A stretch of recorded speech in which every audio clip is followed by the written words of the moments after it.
कल नुमाइश में मिला वो चिथड़े पहने हुए, मैंने पूछा नाम तो बोला कि हिंदुस्तान है। मुझ में रहते हैं करोड़ों लोग, चुप कैसे रहूं, हर गजल अब सल्तनत के नाम एक बयान है। દુષ્યંત કુમારે જ્યારે આ કહ્યું એના પછી વર્ષો પછી ગઝલ સલ્તનતના નામે લખાવાની બંધ થઈ ગઈ।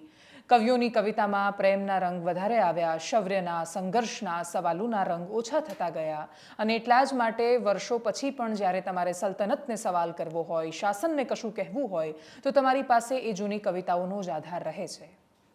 શું કામ આ હિન્દુસ્તાનની આ હાલત થઈ, કયા સંદર્ભે ચીથડેહાલ પરિસ્થિતિમાં આ દેશને આપણે વર્ણવવો પડે છે? કારણ કે બે જાતિ વચ્ચેનો સંઘર્ષ અને બંને જાતિની સ્ત્રીઓને વારાફરતી નિશાન બનાવવાની હરકત મણિપુરમાં ઓછી નથી થઈ રહી, પણ જ્યારે દેશની સંસદમાં સત્ર મળતું હોય અને એવી અપેક્ષા હોય કે આ વિષય પર કોઈક વાત કરશે, પક્ષ વિપક્ષ બાકી બધું છોડી દો, આ રાજનીતિનું યુદ્ધ નથી, આ કોઈ મહાભારત નથી ચાલી રહ્યું કે તમારે બે પક્ષોમાં વહેંચાઈ જવાનું છે, કોઈ કૌરવ બનશે કોઈ પાંડવ બનશે અને બંને એવું સમજશે કે કૃષ્ણ અમારી બાજુ છે। તો આ એ લડાઈ નહોતી, આ લડાઈ એ હતી કે સદનમાં ભેગા થઈને તમારે સોલ્યુશન શોધવાનું હતું। તમે તમાશો કર્યા સિવાય બીજું કશું જ નથી કર્યું। નમસ્કાર, આપની સાથે હું દેવાંશી।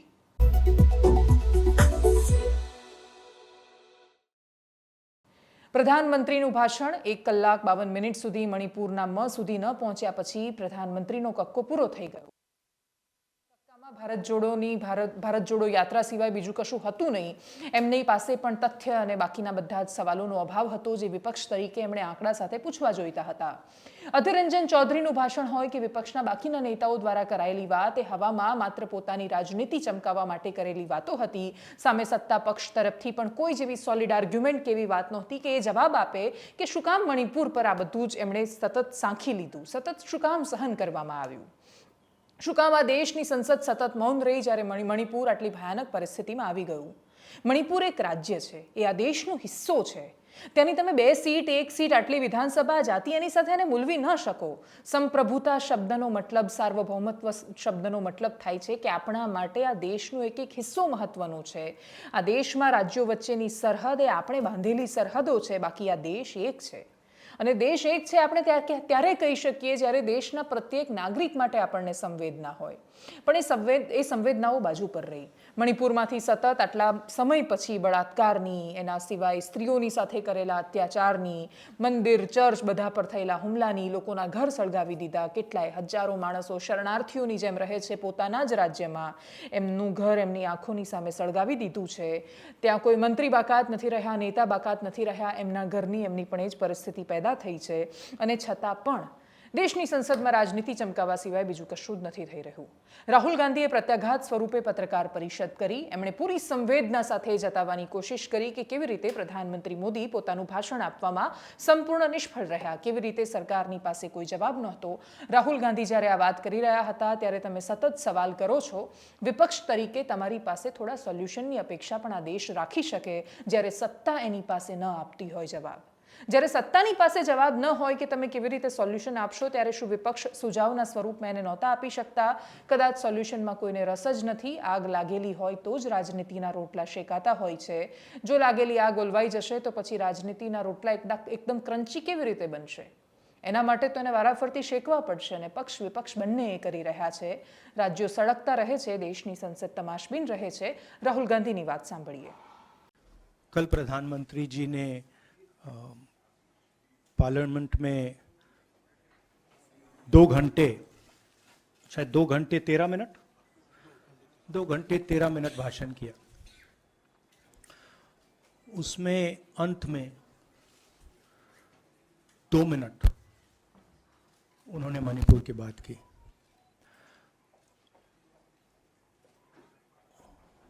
मणिपुर में महीनों से आग लगी हुई है, लोग मारे जा रहे हैं, बलात्कार हो रहा है, बच्चों को मारा जा रहा है।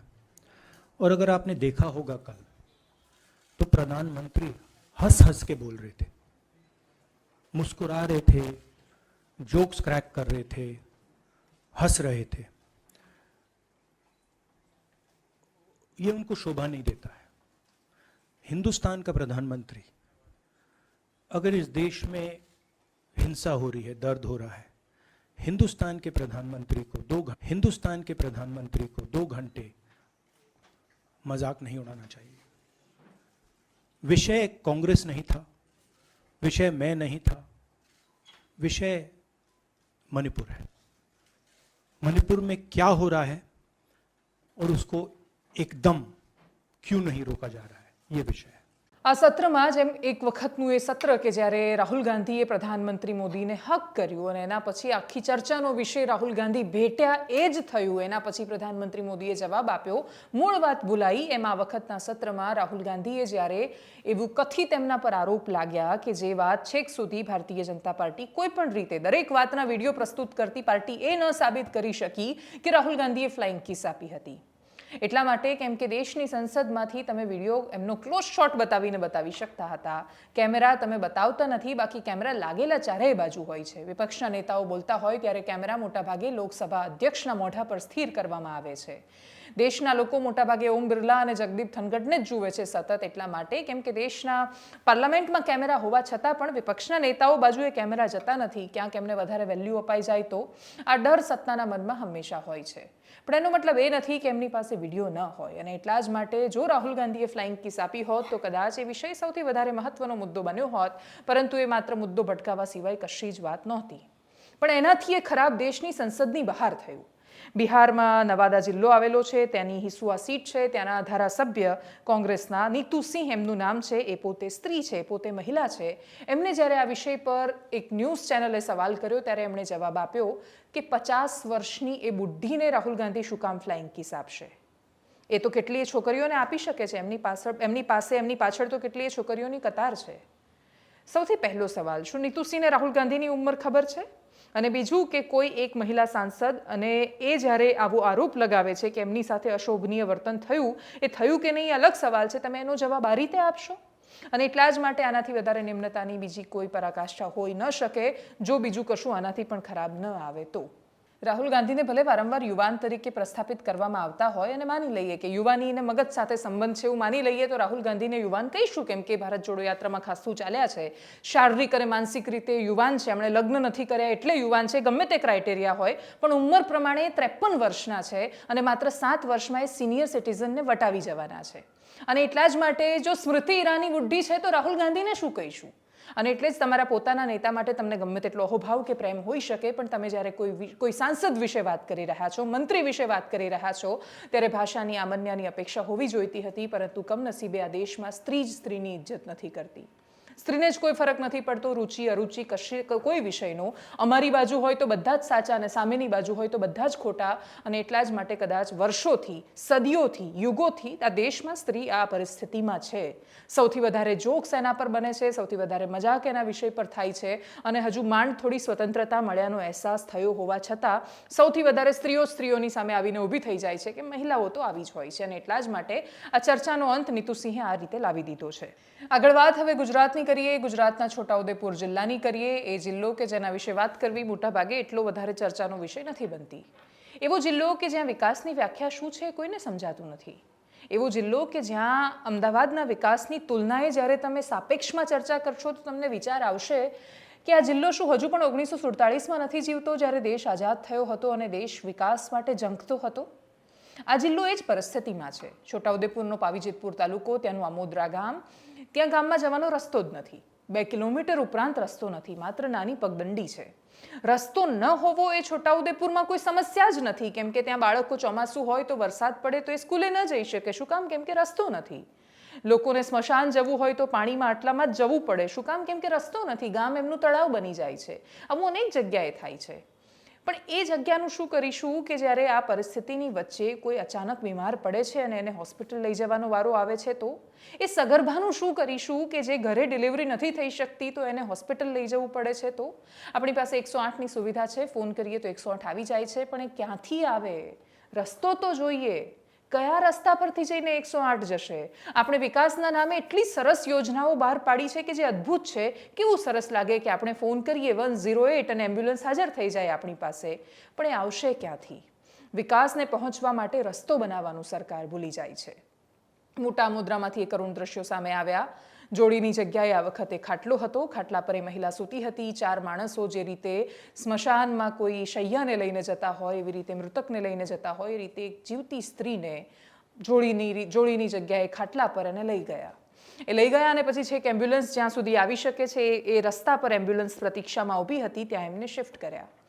મહીસાગર હોય, છોટાઉદેપુર હોય કે પછી બાકીના વિસ્તારો, ત્યાં વારંવાર આ પ્રકારની અરવલ્લીના અનેક ગામડાઓ, બનાસકાંઠાનો દાતા, ત્યાં આવી ઘટનાઓ વારંવાર બને છે. એ પ્રકારની પરિસ્થિતિ પણ પેદા થાય કે એમ્બ્યુલન્સ ન પહોંચી શકવાના કારણે કે એમ્બ્યુલન્સ સુધી ગામના લોકો પહોંચી ન શકવાના કારણે માણસો ગામમાં ને ગામમાં મરી જાય અને પછી સ્મશાનમાં લઈ જવા માટે પણ પ્રતીક્ષા કરવી પડે. જન્મ્યા ત્યારે લાઇનમાં ઊભેલા માણસો, મર્યા તો પણ લાઇનમાં રહીને મરતા માણસો માટે કતાર એ કશી જ નવી વસ્તુ નથી. રસ્તો ન હોવો એમના માટે કોઈ જ નવી વસ્તુ નથી, પરંતુ વિકસિત રાજ્યમાં જીવનની કિંમત શું છે આપણે જીવનની કિંમત શું, એની આર્થિક પરિસ્થિતિ કે એની જાતિ કે એનું ગામ જોઈને આપણે નક્કી કરવાના છીએ. અહીંયા રહેતા માણસની જેટલી કિંમત છે, ગાંધીનગરમાં વસતા માણસની જેટલી કિંમત છે, એટલી જ કિંમત છોટાઉદેપુરના એ ગામના માણસની પણ હોવી જોઈએ. કમનસીબે નથી અને એટલા જ માટે આ પ્રકારની ઘટના, દ્રશ્યો સતત સામે આવે છે. એ ગામના લોકો તો શું કહેવાના જ્યારે એમને પૂછવામાં આવે તો પણ એમની પાસે પોતાની પીડાને વ્યક્ત કરવા માટે શબ્દો ન હોવા છતાં એમને જેવું આવડ્યું એવું એમણે કહ્યું છે. સાંભળીએ એ અવાજને. અમારે અહીંયા વચલા ફળિયાની અંદર ઇમરજન્સી કેસ માટે જે ડિલિવરીનો કેસ હોય કે આ તે રસ્તો અંદર ગાડી જતી નથી, એના માટે અમારે અહીંથી ખાટલામાં ઉચકીને લાવવું પડે. તો સરકારશ્રીને અપીલ છે કે અમારી ગાડી ઘર સુધી પહોંચે એવી સરકારશ્રીને અપીલ કરીએ. આ તો માણસો ઘરે હોય તો ખાટલામાં ઉચકી લેવાય, કદાચ એકલા હોય તો ઇમરજન્સી જોખમ લાયક છે. તો સરકારશ્રીને અપીલ કે અમારો રસ્તો ઘર સુધી પહોંચે. એ સગર્ભા હતી કે જેને ઘોગંબા સુધી પહોંચાડવામાં આવી. એ સગર્ભા જ્યારે પોતાના બાળકને લઈને આવશે ત્યારે પણ એ ડિલિવરી પછી એ પ્રસૂતા એટલા કિલોમીટર સુધી ચાલીને જ જવાની છે. કોઈ વાહન ત્યાં નથી પહોંચી શકવાનું અને એટલે જ બાળક જન્મતા પહેલાં જબરદસ્ત સંઘર્ષમાં જન્મે છે. જન્મ્યા પછી તરત જ એને કોઈ જ વૈભવ નથી મળતો. ત્યાં એના માટે કોઈ જ ગાલીચા પથરાયેલા નથી હોતા. આવા જ સંઘર્ષમાં રહીને જન્મતા બાળકો ઇતિહાસ બદલવા માટે સક્ષમ હોય છે. પણ જરૂરી નથી કે તમે દરેક વખતે એને સંઘર્ષની એટલી પરાકાષ્ઠા સુધી પહોંચાડો કે લોકો પછી પોતાનું અસ્તિત્વ જ ભૂલી જાય. એમના માટે જીવન અને મૃત્યુ આટલી કઠિન પરિસ્થિતિમાંથી પસાર થવા માટે નથી. રસ્તો જો એમના સુધી નથી પહોંચતો તો પછી તમારો વિકાસ ત્યાં સરહદ પૂરી થઈ જાય છે. છોટાઉદેપુર જિલ્લો શરૂ થાય ત્યાં તમારે જોરથી મોટું એક હોર્ડિંગ લગાવી દેવું જોઈએ, બૂમો પાડીને કહેવું જોઈએ કે છોટાઉદેપુર જિલ્લામાં પ્રવેશતાની સાથે જ વિકાસની સરહદો પૂરી થઈ જાય છે. અહીંયાથી વિકાસની હદ બધી જ પૂરી થઈ ગઈ છે. અહીંયા જે શરૂ થવાનું છે એ 1947 પહેલાંનું વિકાસ ઝંખતું એવું ભારત છે કે જેને અમે ત્યાં જ મૂકીને આવી ગયા છીએ. અમે બહુ જ દોડતા હતા, એટલી સ્પીડમાં દોડતા હતા, અમારે આકાશને આંબવું હતું, એટલે અમને બહુ ઉતાવળ હતી અને અમે એટલા જોરથી દોડ્યા કે છોટાઉદેપુર પાછળ રહી ગયું અમને ખબર જ ન પડી. કેટલાય જિલ્લાઓ આમ જ પાછળ રહી ગયા, ગામડાના ગામડાઓ પાછળ રહી ગયા, અમને ખબર જ ન પડી. હવે અમે એટલા આગળ વધી ગયા છીએ કે અમે નીચે જોઈએ છીએ તો પણ અમને દૂર દૂર સુધી છોટાઉદેપુર દેખાતું જ નથી.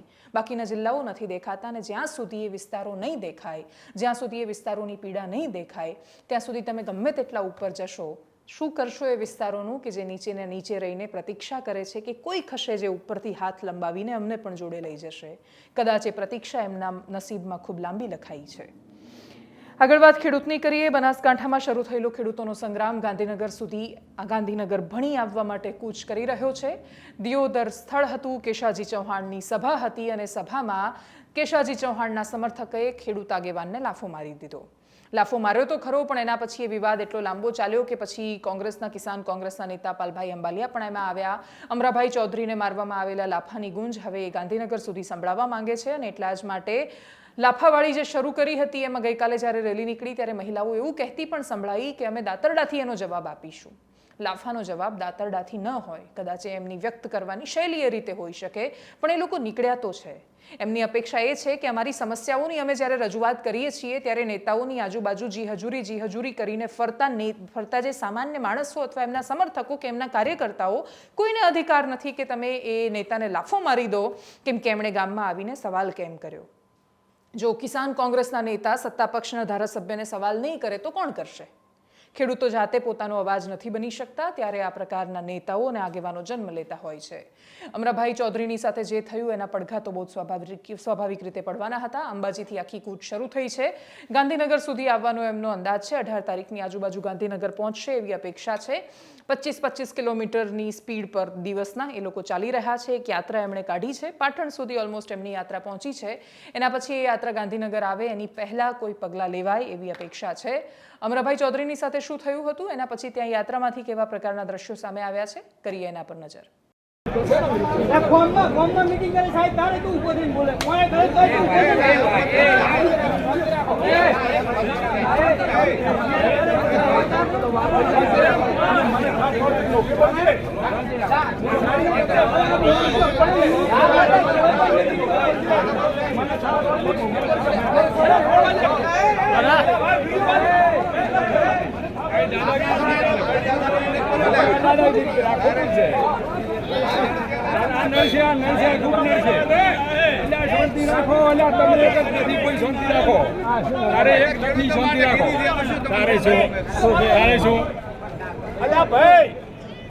આયોજન અમારા ખેડૂતો માટે માગણી કરી હતી.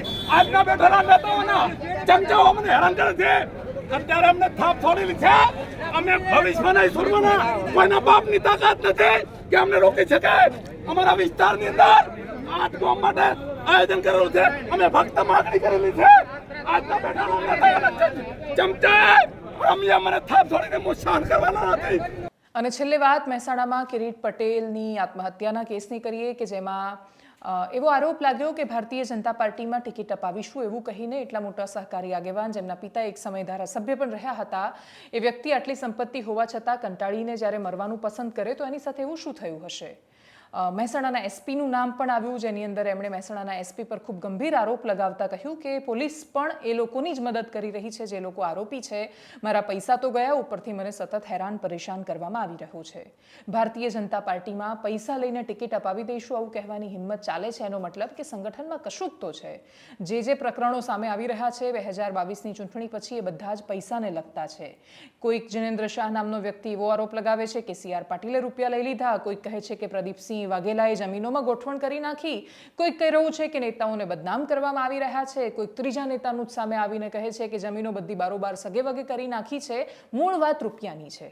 એવા કેટલાય લોકો છે કે જે લોકો ધારાસભ્યની ચૂંટણી લડવા માટે ઉત્સુક હતા, એમને જઈને પૂછો કે તમારા કયા પૈસા કોના નામે કોણ લઈ ગયું, કેટલા લઈ ગયું, પાર્ટી ફંડના નામે કેટલા લઈ ગયું. અને એટલા જ માટે પાર્ટી ફંડ તો એક સમય એવી વ્યવસ્થા હતી કે જે વિચારધારામાં માને છે એ પોતાની ઈચ્છાથી પાર્ટી સર્વાઈવ થઈ શકે, અડીખમ ઊભી રહી શકે એટલા માટે આપવામાં આવતી હતું. પરંતુ આ દેશની સૌથી ધનવાન પાર્ટી બન્યા પછી પણ ભારતીય જનતા પાર્ટીની પાસે એવું શું ખૂટે છે કે આ રીતે પાર્ટી ફંડ કે પછી ટિકિટના નામે પૈસા ઉઘરાવવાની વાતો આવે. એક સમય એવો હતો કે જ્યારે કોંગ્રેસમાંથી આવતી આ પ્રકારની વાતોને બહુ જ સામાન્ય મનાતી હતી. શું ભારતીય જનતા પાર્ટીનું કોંગ્રેસીકરણ એ હદે થઈ રહ્યું છે કે કોંગ્રેસની એ બધી જ પરંપરાઓ જેના કારણે કોંગ્રેસે પછડાટ ખાધી, કોંગ્રેસની અંદર વિધિન પાર્ટી કરપ્શન, પાર્ટીના પૈસા ખાઈ જવાની પદ્ધતિ, એ બધાનો શિકાર શું ભારતીય જનતા પાર્ટી બની રહી છે? મામલો ગંભીર છે. વાત કિરીટ પટેલની કરીએ તો એમની આત્મહત્યા પછી સતત કેટલાય સમય સુધી એમની સુસાઇડ નોટ ને બધું સામે આવ્યા પછી પણ એ કેસમાં કશું જ ન થયું. અને હવે અચાનક જ સામે આવ્યા ધારાસભ્ય જિગ્નેશ મેવાણી, જેમણે આ વિષય પર પત્રકાર પરિષદ કરી, સીધા જ મુખ્યમંત્રી પર એમણે મુખ્યમંત્રીને સવાલ કર્યા, એમને ઘેરામાં લીધા. એમને સાંભળીએ. મહેસાણા જિલ્લાના બેચરાજી તાલુકાના રણેલા ગામે 1/7/2023ના રોજ કિરીટભાઈ પટેલ નામના પટેલ સમાજના એક અગ્રણી, જેમણે દીકરીઓની કન્યા કેળવણીનું બહુ જ મોટું કામ કર્યું છે, જેમનું શિક્ષણના ક્ષેત્રમાં પ્રદાન છે, જેઓ 84 પાટીદાર સમાજના સ્થાપક સભ્ય રહી ચૂક્યા છે. એમના પિતાશ્રી ભાઈલાલભાઈ પટેલ એ જે તે સમયે એ માનનીય ધારાસભ્ય રહી ચૂકેલા છે અને અર્બન બેંકમાં ડિરેક્ટર પણ હતા. તેઓએ એક કેન્દ્રીય મંત્રી સાથે કેટલાક લેભાગુ તત્વોએ એમની મુલાકાત કરાવી અને 2022ની ગુજરાતની વિધાનસભાની ચૂંટણીમાં ભારતીય જનતા પાર્ટીની ટિકિટ અપાવવાનું વચન આપ્યું. આવા અનેક લેભાગુ તત્વો સમાજમાં છે, પણ ભારતીય જનતા પાર્ટીમાં આવો ધંધો, આવો કાળો કારોબાર બહુ મોટા પાયા ઉપર થાય છે. અને કેન્દ્રના મંત્રી અને ભાજપના કેટલાક વગડાર નેતાઓ સાથે ફોટા પડાવી, અનેક વખત મીટિંગો કરાવી આ લેભાગુ તત્વોએ 2,40,00,000 રૂપિયા એ માનનીય કિરીટભાઈ પટેલ પાસેથી ખંખેરી લીધા. અને જ્યારે ટિકિટ ના મળી ત્યારે સ્વાભાવિક રીતે એમણે પૈસાની માંગણી કરી. આરોપીઓએ 68 લાખના ચેક આપ્યા, જે ચેક બાઉન્સ થતા એનો સંબંધિત કોર્ટમાં કેસ દાખલ થયો અને કેસ પેન્ડિંગ હતો. એ દરમિયાન દિલ્હીના મધ્યપ્રદેશના કેટલાક ગુંડાઓ મારફતે તમારું ખૂન કરાવીશું એવું પ્રેશર એમની ઉપર ઊભું કર્યું કે તમે પૈસાની મેટરને ભૂલી જાઓ, કોઈ રકમ તમને મળશે નહીં, તમારે જીવથી હાથ ધોવાનો વારો આવશે, એવું ભયંકર પ્રેશર ઊભું કરતા એમણે સ્વર્ગસ્થ કિરીટભાઈ પટેલે મહેસાણા પોલીસને સંબંધિત પોલીસ સ્ટેશનમાં જિલ્લા પોલીસ વડા સમક્ષ અનેક રજૂઆતો કરી, 7 થી 8 વખત રજૂઆતો કરી અને આ બાબતે કોઈ યોગ્ય કાર્યવાહી ન થતા આખરે એમણે 1/7ના રોજ એમણે સુસાઇડ કર્યું. એમના ગજવામાંથી 2 પાનાની સુસાઇડ નોટ મળી અને એ સુસાઇડ નોટની અંદર આ 5 આરોપીઓના એમણે નામ લખીને કહ્યું કે આ લોકોની દુષ્પ્રેરણાના કારણે એમણે મારી સાથે 2,40,00,000 જે ફ્રોડ કર્યું એના કારણે જ હું આત્મવિલોપન કરી રહ્યો છું અને કોઈ પણ સંજોગોમાં મને ન્યાય મળવો જોઈએ, આ જ મારી આખરી ઈચ્છા છે. એ સુસાઇડ નોટમાં એમણે એવો પણ ઉલ્લેખ કર્યો કે ઘરના બીજા એક રૂમમાં ટીવીની પાછળ બીજી એક થેલી મળશે, એમાં અનેક આધાર પુરાવા અને દસ્તાવેજો છે, પણ મહેરબાની કરીને એવી તકેદારી રાખજો. આપણે સુસાઇડ નોટમાં લખેલું કે મહેસાણા પોલીસ એને રફે દફે કરી નાખે નહીં, એટલે ભૂલથી પણ એ મહેસાણા પોલીસને હાથ લાગવા જોઈએ નહીં. આવા ગંભીર પ્રકારના એમણે એલિગેશન્સ પોલીસ સમક્ષ કર્યા છે. અને જ્યારે પરિવારજનોએ એ થેલી મેળવી તો એમાંથી 16 પાનાની બીજી વિગતવાર સુસાઇડ નોટ મળી. એમાં કઈ રીતે આખા કારસ્તાનને આ ષડયંત્રને અંજામ આપવામાં આવ્યું, કઈ તારીખે કેટલા વાગે કોની ઉપસ્થિતિમાં કયા માધ્યમથી આંગળીઓ કરીને કેશ પેમેન્ટ દ્વારા બેંકના ટ્રાન્ઝેક્શન દ્વારા ટુકડે ટુકડે કઈ રીતે 2.40 કરોડ રૂપિયા ચૂકવ્યા, કોને ચૂકવ્યા એની તમામ વિગતો લખી છે અને બહુ સિરિયસ પ્રકારના એલિગેશન્સ એમણે પોલીસની સમક્ષ કર્યા છે. આજની આ પ્રેસ કોન્ફરન્સના માધ્યમથી ગુજરાતના મુખ્યમંત્રી માનનીય ભૂપેન્દ્રભાઈ પટેલને પૂછવા માંગુ છું કે કોઈ ડીએનટી, આદિવાસી, મુસ્લિમ, દલિત, ઓબીસી એવો ગરીબ વંચિત વર્ગ હોય એને તો તમે ન્યાય અપાવી શકતા નથી. હમણાં જૂનાગઢમાં 20 માર્ચે જે પોલીસના કોન્સ્ટેબલની ડેડ બોડી મળી એ કેસમાં પણ તમે કોઈ ધરપકડ કે યોગ્ય પગલાં ભરાવી શકતા નથી. દાહોદના હેડ કોન્સ્ટેબલને દિલ્હીથી આવેલી પોલીસ 1 વર્ષ પહેલા તપાસના કામે લઈ ગઈ. એ પોલીસનો કોન્સ્ટેબલ હજી 1 વર્ષ બાદ પણ પાછો આવ્યો નથી. સમાજિયાના દલિત સમાજના ભાઈઓને તમે રક્ષણ આપી શકતા નથી. પણ આ પાટીદાર સમાજનો આટલો મોટો આગેવાન, આટલો અગ્રણી વડીલ, આટલા અગ્રણી મહેસાણા જિલ્લાના નાગરિક એ પોતે 16 પાનાની આટલી વિગતવાર સુસાઇડ નોટમાં જે આરોપીઓના નામ લખીને ગયા છે, જેની સામે તમે ગુનો દાખલ કર્યો, એની છેલ્લા 1.5 મહિનાથી કયા કારણસર, કોના પ્રેશરના કારણે તમે ધરપકડ કરતા નથી.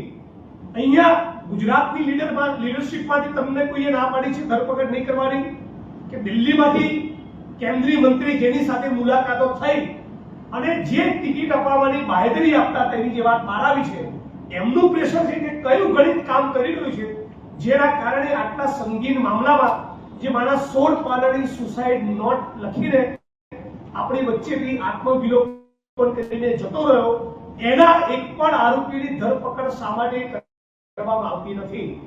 પીડિત પરિવારોની સતત મારી સમક્ષ રજૂઆત હતી કે જિગ્નેશભાઈ તમે મુદ્દો ઉપાડો અને જે સીઆઈડી ક્રાઇમની તપાસ સોંપી છે એ સીઆઈડી ક્રાઇમ અમારા કોઈ સંકલનમાં નથી, અમારી સાથે યોગ્ય વાતચીત કરતી નથી, સવાલ સરખા જવાબ આપતી નથી. અને આ એ સીઆઈડી ક્રાઇમ છે જેની અંદર લાખો કરોડો રૂપિયા દારૂ ને જુગારના અડ્ડામાંથી કમાયેલા અધિકારીઓ બેઠા હોય અને પછી એમને જો તમે તપાસ સોંપવાના હોય તો પીડિત પરિવારને ન્યાય મળવાની કોઈ આસ્થા નથી. સ્વાભાવિક છે કે આ 5 આરોપીઓ સામે આત્મવિલોપન બાદ ગુનો દાખલ થયો, એનો મતલબ એમ છે કે ગુનો દાખલ કરવા પાત્ર મટીરિયલ પોલીસ પાસે હતું અને એ છતાં જે તે વખતે ગુનો દાખલ કરવો જોઈતો તે ગુનો દાખલ કરવામાં આવ્યો નથી. એટલે આજે માનનીય ભૂપેન્દ્રભાઈ પટેલને આ પ્રેસ કોન્ફરન્સના માધ્યમથી સીધો સવાલ પૂછીએ છીએ કે કેન્દ્રના મંત્રીનું કે તમારી ગુજરાતની લીડરશિપનું કોનું દબાણ છે કે કિરીટભાઈ પટેલના આત્મવિલોપન માટે જવાબદાર જે પણ લોકો સામે તમે ગુનો દાખલ કર્યો છે 1.5 મહિના બાદ પણ એમાંના એક પણ આરોપીની ધરપકડ થતી નથી. એટલું જ નહીં, અમીબેન નામના જે આરોપી છે, આ 5 જણાની ટુકડી લેભાગુ તત્વો જેમને 2,40,00,000 પડાવ્યા, એ પૈકીને એક આરોપી ગુનો દાખલ થયો એ જ દિવસે તાબડતોબ ફ્લાઇટ પકડીને, જાણે પોલીસ પાસેથી કે ભાજપમાંથી મળેલી કોઈ સૂચનાને આધારે સીધી ફ્લાઇટ પકડીને કેનેડા ભાગી ગયા. એટલે કિરીટ પટેલ જેવા એક સજ્જન અને અગ્રણી નાગરિકે જીવ ગુમાવ્યો, એની તસ્દી લેવાના બદલે આરોપીઓને જાણે નાસી જવાનો છૂટો દોર આપ્યો હોય એ પ્રમાણેનું ભારતીય જનતા પાર્ટીની સરકારનું વલણ છે. એટલું જ નહીં, આ બાબતે નામદાર ગુજરાત હાઈકોર્ટમાં આગોતરા જામીન આ 5 આરોપીઓ મૂક્યા. હવે એ બાબતનો આગોતરા જામીનનો કેસ નામદાર સુપ્રીમ કોર્ટમાં છે. સુપ્રીમ કોર્ટમાં કદાચ જો આગોતરા જામીન મળી જાય તો પોલીસે ધરપકડ કરવાનો વારો આવે નહીં, એવી પરિસ્થિતિનું નિર્માણ પોલીસ અને ભારતીય જનતા પાર્ટીની સરકારે પોતે કરેલું છે. બાકી ગમે તેવા ચમરબંધીને અમે પાતાળમાંથી પણ ભૂતી લાવીશું એવો દાવો કરનારી ભારતીય જનતા પાર્ટીની આ સરકારને છેલ્લા 1.5 મહિનાથી આ કેસના એક પણ આરોપી કેમ મળતા નથી, એ સવાલ આજે પ્રેસ કોન્ફરન્સના માધ્યમથી પૂછે છે. એટલું જ નહીં, પીડિત પરિવારો પણ એમની વાત તમારી સમક્ષ રજૂ કરશે.